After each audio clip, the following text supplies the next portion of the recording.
Oh man, oh man, oh man, oh man. Y'all know what time it is. You feel me? Yes, sir. Welcome to the Public Enemies Smackdown Live recap. You feel me? What's today? July the 30th. You feel me? Shout out to young C Jizzle. You feel me? My partner, my brethren. You feel me? My brother in arms. You know what I'm talking about? You feel me? He's not the public enemy number one. I am. You feel me? Today is his birthday. So shout out to that nigga. Shout out to Tron. Neither one of them is here. So it's Graham Coldheart. You feel me? Solo, dolo, by myself, nigga. Yeah, me right now. Yeah. SmackDown Live was in Memphis tonight. We are on is it the road to SummerSlam? I don't know if it's the road to SummerSlam, but SummerSlam is a week from this upcoming Sunday. So continuing the storyline build from all of these joints and making sure that all of these feuds have some type of substance to them, I guess.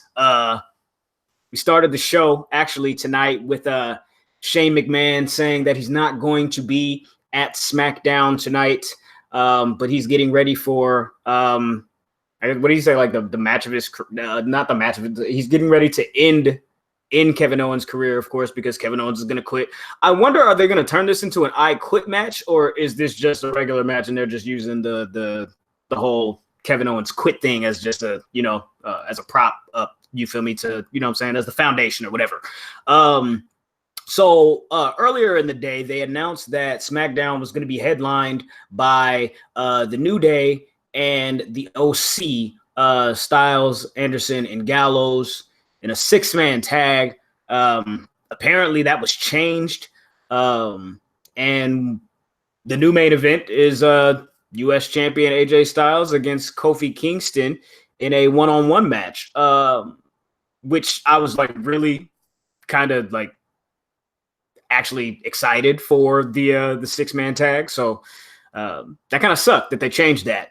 But that match was announced. Also, Daniel Bryan is supposedly supposed to do his career altering announcement, second go round on that. We'll get to that. Kevin Owens actually opened up the show, came out, cut a promo, pretty good promo on Shane. Said that after SummerSlam, Shane will know beyond a shadow of a doubt that he doesn't belong in a ring with someone like Kevin Owens. He was interrupted then by Drew McIntyre, who came out and said that Owens talked too much. You feel me? And then he said another thing, and he took off on Dog. You feel me? So then we get our opening match. We get our opening match. Drew McIntyre and Kevin Owens 1-on-1. Pretty serviceable, I guess, for an opening match. There was what is that called? Like, I don't know if Sheamus used to call it the white noise. I don't know if Drew calls it that, but from the top rope, that was dope. Kevin Owens, when he does that senton, man, sometimes I get scared for him because I'm like, is he gonna flip like ever? Is he gonna like tuck his head like ever? You feel me? But yeah, Kevin Owens won with stunner, of course. McIntyre sold that stunner actually pretty good. It was probably the best stunner, the best sell of the stunner in maybe like a week or two. Dolph was interviewed backstage, talked about the whole thing with him and The Miz. That match with The Miz and Dolph Ziggler was also announced for SummerSlam. So for those of you that were interested in and thought that we were going to see Shawn Michaels versus Dolph Ziggler, sorry, that's not going to happen. That's not going to happen. That's not in the cards. You feel me? Definitely. And I was against that idea anyway, just because I'm like, yo, on such a, what was that, like a 2.5 week build for a Shawn Michaels match, and he's going to be facing Dolph Ziggler? No thanks. But actually, honestly, Dolph cut a pretty good promo. In my opinion, I have been pretty down on him as far as like his where his character is going. Like, I don't get it. I'm not really a fan of, what he's been doing. It's pretty much, I don't know. I just feel like he's been treading water. But he cut a pretty good promo here. After that, we got Bayley and Ember Moon in the locker room, just talking about they've got a tag match tonight against Nikki Cross and Alexa Bliss. Bayley says, yo, let's make sure we get through this match tonight. Everything's all peaches. Everything's all Gucci. But after that, we still got a match at SummerSlam, and I'm going to beat your ass. Alistair Black, before we went to break, Alistair Black cut a promo and said that he just feels different. And I guess this is where we're going to get this guy. What was I going to say? This is where we're going to get, of course, the build for Alistair Black's next match, which is going to happen at SummerSlam. Bayley, more on that. Bayley and Ember Moon against Alexa and Nikki Cross. So as we saw last night on Raw, not Ember, but Alexa is not really injured. This match was, I don't know. I didn't really, honestly, if you want me to tell the truth, I wasn't paying attention to this match. I don't really rock with Alexa. That's not me. Ember Moon, I don't know what she is. I don't get her character. Bayley, they're doing okay with her, except I don't know. It's all right. I don't know. Just the mishandling of Bayley has just completely, I don't want to say completely, because I definitely just said completely kind of, which doesn't fucking make sense at all. But the mishandling of Bayley has kind of soured me a little bit on her. Her in-ring is dope. I like Bayley as a character. I just feel like, man, they missed a boat. They missed a boat with Bayley. They could have done so much more with Bayley. Alexa hits the Twisted Bliss on Ember. Actually, there was a pretty good hot tag in this match when Bayley rolled through and tagged in Ember. That was a pretty good sequence there. But to end the match, boom, you get a Twisted Bliss from Alexa onto Ember. So Ember going into her match with Bayley gets beat by Alexa. For what reason? I don't really know, because does Alexa have a match at SummerSlam? Not right now. Whatever. After the match, Bayley helped Ember up and then gave her Bayley to belly. Boom. Sami Zayn challenges Alistair Black to a match at SummerSlam. Who in the hell did Sami Zayn piss off? As I said last night on the Raw recap, I'm wondering what's going on here. I feel like since the whole electric chair segment on Raw, what was this, a month and a half ago maybe now? They just haven't really been rocking with Sami Zayn. So I'm like, yo, was the whole AEW thing scripted? Was it not scripted? I don't know. I don't pretend to know shit. But Alistair Black and Sami Zayn at SummerSlam. So guess what? Sami Zayn's taking another L, my G. Then we get Daniel Bryan, supposedly ready to make his career-altering announcement. He was interviewed backstage, and he didn't say a damn thing. So I don't know what the plans are with Daniel Bryan, but doesn't look like Daniel Bryan's going to have a match at SummerSlam right now. So, wow. I definitely thought Daniel Bryan was going to 205 Live. I definitely thought that, hey, they got to pump some juice into it. I've also read some reports about possibly WWE merging NXT and 205 Live to kind of combat AEW in October or soon thereafter. When we come back from break, I think we had a break here. I don't know. Doesn't really matter. Next segment was the King's Court with Jerry Lawler and Trish Stratus. I love Trish Stratus. I love Charlotte. I did not so much love how this was set up, because what was the reason for this interview other than to set this matchup? What was the reason for Trish Stratus to come all the way to Memphis to be interviewed by Jerry Lawler? I don't know. I have no clue. But we got Lawler asking Sasha, look, it's been a long fucking day. We got Lawler asking Trish if she ever thinks about having one last match. Cue the crowd and the one more match chance, of course.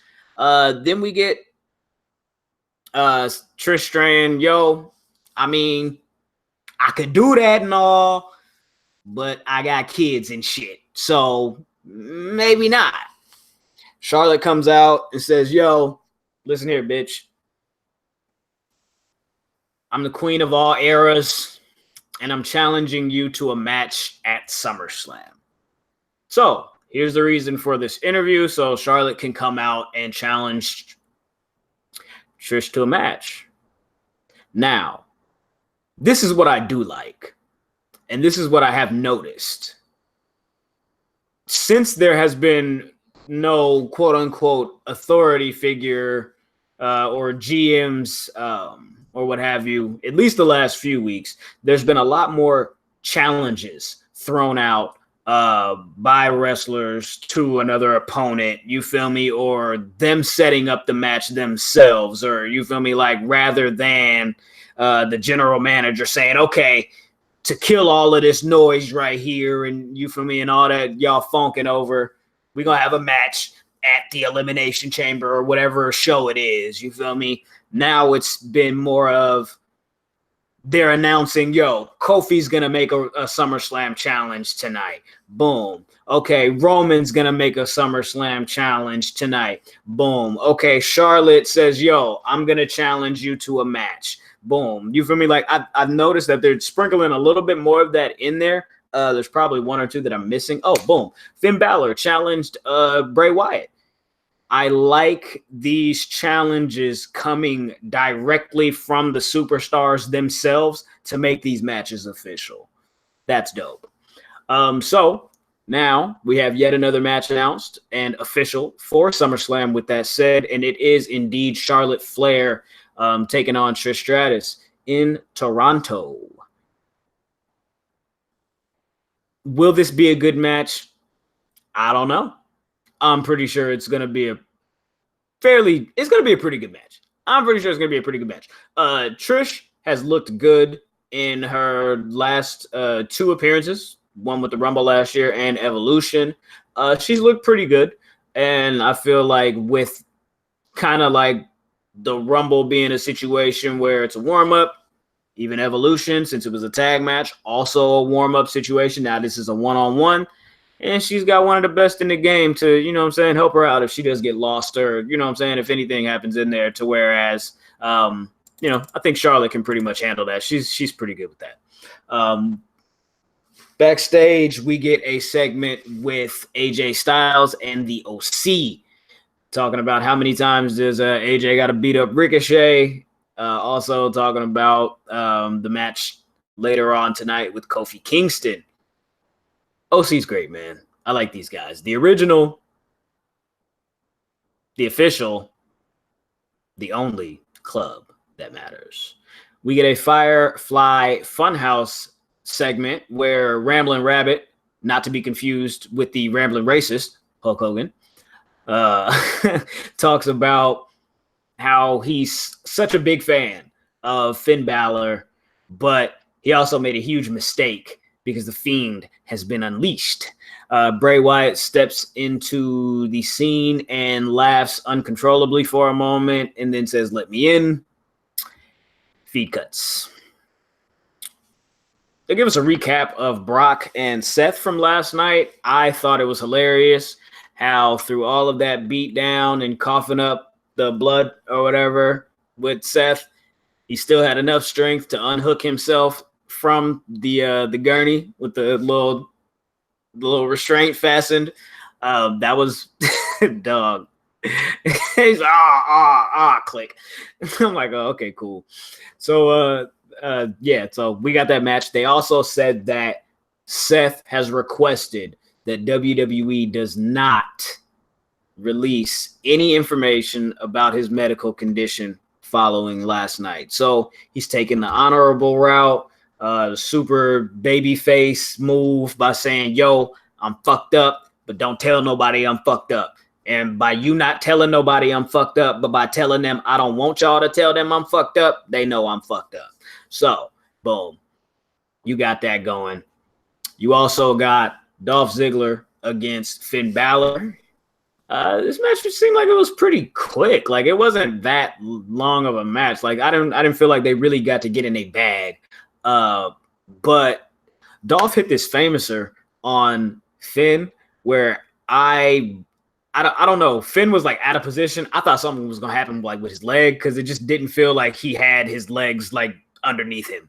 But yeah. Seth, what's his name? What's this nigga's name? I need weed. That's what I need.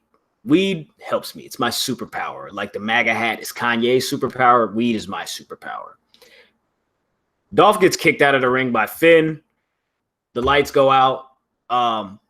But the way that they do the lights dropping out with Bray Wyatt now, it's pretty fucking dope because it's like you get all the sound effects with just like you feel me, and then boom, pitch black, bam. Fiend comes out. He was on stage, just distracted Finn real quick, and then boom, he was gone. Catch a super kick. 1, 2, 3. Dolph gets the win. Shinsuke and Ali had a rematch from. Excuse me. Shinsuke and Ali had a rematch from this past weekend on what was it? Smackville. There we go, Smackville. Had their rematch from there. Of course, that match was originally scheduled to be Finn Balor and Shinsuke, but Finn Balor had an undisclosed illness. He was feeling a little bit under the weather, I guess, so they switched the match out, let him go to the hospital, get checked up on, and all of that. Immediately, as soon as this match starts, ding, ding, ding, school's in, bitch. Ali said, yo, boom, drop kick, bitch ass nigga. What you think? Couple near falls here. Exploder suplex. Shinsuke hit on Ali, and Kinshasa after Ali missed a 450 or whatever. Man, I always feel like, yo, when they hit them, when they like go for like them splashes or like them 450s, or like when Ricochet does like the 630 and niggas gotta like move and like roll out of the way and like act like, you feel me, like they cool and they didn't mess up. Looks like it hurts, man. Definitely looks like it hurts, especially when Ali hit the mat. Boom, face, chest, all of that. I really enjoyed the next segment on the show. And the next segment on the show tonight for SmackDown Live was, what was it? Inside the Mind of the Viper. Randy Orton reflecting on his history with Kofi Kingston. They went back to, when was this? 2009? Went back to this in 2009. Kind of going back to when they had their original feud, when this whole thing with Kofi and Randy kind of became like this urban legend of, you know, what happened here that fateful night when Randy called Kofi stupid. Randy says, yo, you don't get to come up to my level until I say so. I really enjoyed this. He also, of course, once again took credit for pretty much Kofi's entire Kofimania run this year. He took credit for Kofi getting a shot at being in the Elimination Chamber because Ali was injured. And then he says all of this, and I can't even get a simple thank you. I'm into this, man. I'm into this. Big Randy Orton fan, big Kofi Kingston fan, as you all know. In my opinion, Kofi Kingston is the greatest WWE champion of all time. And you can debate your bitch on that. Main event, the greatest WWE champion of all time, debate your bitch, Kofi Kingston, against the phenomenal MAGA Styles. Good match. Damn good match. I just feel like anybody that's hating on Kofi and his run is either blind, deaf, stupid, or dumb. I don't know. But he's been delivering on all fucking fronts. I mean, this dude in ring, his promos have been great. And the whole he's not a serious champion thing. Suck a dick, dog. Like, if anybody is really tripping off of that serious champion shit, like, Kofi's Gucci. Kofi is Kofi. You know what I'm saying? I don't want him to change. And then, if you really want to get down to it, when the time comes for Kofi to be serious, he nails it. So, debate your bitch. Kofi drops AJ with a jumping back elbow and a drop kick before clothesline AJ over the top rope. There's a flying knee off the apron. Jesus, that knee was like nuts, right? Wild. AJ hit a backbreaker, locked in a rear chin lock, sets Kofi up top, knocked him down, and Kofi hit like a tornado DDT. Jesus. The ending sequence of this match and Kofi hitting the Trouble in Paradise after the whole squabble thing on the outside with the New Day and the Good Brothers. AJ going for the phenomenal forearm and getting taken out midair with the Trouble in Paradise. One of the best Trouble in Paradises I've seen. That was great. That was dope. Now, as we were ending the show, because as I mentioned earlier, right, I like that they've been doing a lot more challenges where the superstars are saying, yo, I want to fight you. Let's fight.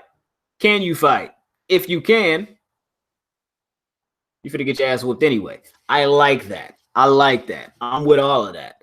Now, time was a ticking here.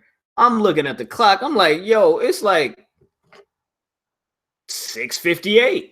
You got about 2 minutes to wrap this match up and have Roman cut his promo. Originally, I was thinking, yo, okay, this match, you feel me? Like, I thought they were going to give them like 10 minutes in this match, shenanigans or not, whatever. And I was thinking, okay, maybe Roman's going to close the show. Roman did end up closing the show, but I feel like they went over maybe about like a minute or two. But Roman was walking to Caleb Braxton, who was saying, yo, Roman Reigns is gonna SummerSlam challenge, and we're just waiting for him to, and there he is. And you see Roman walking down the hallway or whatever, and then all of a sudden Kayla's like, Roman, watch out, da-da-da-da. And the fucking all types of shit starts falling out of the sky, like Chicken Little Roman Reigns and shit. Shit just starts falling over all types of like little, I don't know, equipment boxes, and there was like a lighting rig or something like that was knocked over, and it fell like on top of Roman, but like it fell in like a way where he was like sandwiched between the floor and the rig and the equipment boxes, but like he didn't get like smashed or like hit, like he just slide to the left, like right up out of that thing. Like, I don't know. I don't know what this was supposed to be. I really don't know what this is supposed to be, but they shot it weird. I don't know if this was a pre-tape or if this was live, but they shot it kind of weird. There was a camera like behind the thing that fell on him, and like, I don't know. It was weird. But so we don't get a Roman Reigns promo issuing a challenge for SummerSlam to anybody. So I have no idea what's going to happen with Roman in SummerSlam. I don't really have a problem with Roman not being on the SummerSlam card, but I just feel like there's no way that Roman Reigns is not going to be on the SummerSlam card, especially with Hobbs and Shaw in theaters this Friday. They should pay me. They should definitely pay me. You should pay me. Everybody should pay me. Somebody send me a check. Hit me with a DM at oh my God Graham. I'll let you know where to send that to. You know what I'm talking about? So yeah, Roman getting like squashed but not squashed by this thing ends the show. A bunch of medical staff comes up. They like help him up and all of that. There's two medics that are, just trying to get him checked out. Roman's like, no, I'm good. Don't fucking touch me. I'll beat one of you bitches ass niggas ass. And then, the other one could catch the fade too, because I'm into giving out multiple Superman punches. That's kind of like my thing. So Roman was like, yo, seemed like a little bit shaken up, He walks away, and that basically ends the show. So again, no clue where they're going with Roman for SummerSlam, but next week we've got a couple of go-home shows. Next week, we've also got predictions for SummerSlam. I will be defending the crown, the championship, and the title of the Public Enemy #1, and I will also win. I will walk in to SummerSlam weekend as the Public Enemy #1, and I will walk out of SummerSlam weekend as the Public Enemy #1. Join us. We'll be here.